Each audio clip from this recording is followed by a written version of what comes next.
માત્ર ને માત્ર એક લોટો જળ અર્પણ કરો, 3 દળવાલું બિલીપત્ર એ ભગવાનને અર્પણ કરો, એક પુષ્પ ભગવાનને અર્પણ કરો, તો મારો ભોળિયો રાજી થા. 3 બિલીપત્ર 3 દળવાળું બિલીપત્રનો અર્થ આજે વધારે નહીં કહું, પહેલો દિવસ છે એટલે, પણ કામ ક્રોધ અને લોભ ભગવાનને શરણે મૂકી દો તો બિલીપત્ર અર્પણ કર્યું. નકરું પાન ચડાવી દેવું એવું નથી. અહીંયા એક બિલીપત્રમ, એક પુષ્પમ, એક લોટા જલ કી ધાર. પુષ્પ કહેતા મસ્તક, મસ્તક હૃદય કમળ એ પણ એક પુષ્પ છે. હૃદયથી ભગવાનની શરણાગતિ સ્વીકારો તો એમ. ઓલા નકરા ફૂલ ચડાવવાની વાત નથી.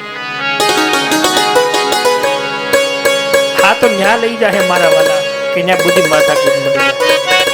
ન્યા સૂરજ ન થા, ચાંદ ન થા, ન બીજલી થી વાહ. હા તો ન્યા લઈ જાય. જે પદને સૂર્ય ઉજાડી નથી શકતો, ચંદ્ર જેને શીતળતા નથી આપી શકતો, એ જગ્યાએ આ કથા લઈ જાય. જેવી જેવી વાત નથી. ભગવાનનું પરમ પદ એવું છે, ગીતાજીમાં ભગવાને કહ્યું, ન તો સૂર્ય એને પ્રકાશિત કરી શકે છે, ન તો ચંદ્ર એને પ્રકાશિત કરી શકે છે. એ ભગવાનનું પરમ પદ સુધી ભગવાનનું દિવ્ય કથા બતાવી છે. ભગવાન શિવ એક એવા દેવ છે જે 24 કલાક જેના દરવાજા ખુલ્લા